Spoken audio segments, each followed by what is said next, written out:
Hello and welcome to HD Calcs. I'm Rick, and in this video we're going to have a look at how we can use pi on the Casio fx-CG50 graphing calculator. To do this, we'll use the Shift key that looks like this, located here, the times 10 to the x key with the shift function of pi that looks like this, located down here, and the S to D or conversion key that looks like this, located here.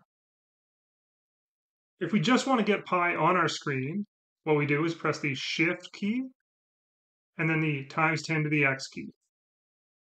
There we see the pi appear on our screen.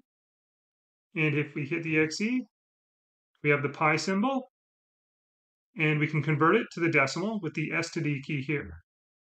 We see we get pi is equal to 3.14159, etc. And again, we can convert it back with the S to D or conversion key. Pi is useful for a lot of calculations, especially using circles. For example, if we want to find the circumference of a circle with the radius of 11 centimeters, we use this formula here, 2 pi times r. To enter this, we hit the 2, and then the pi,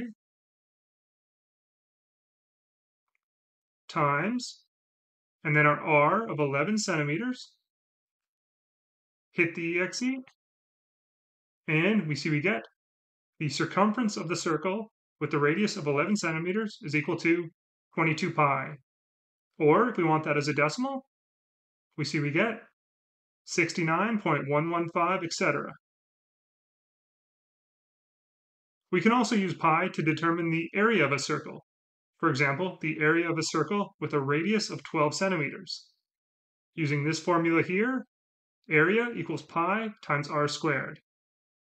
So to solve this, we start with pi, shift, times 10 to the x to give us our pi, times, and then our r, which was 12 centimeters.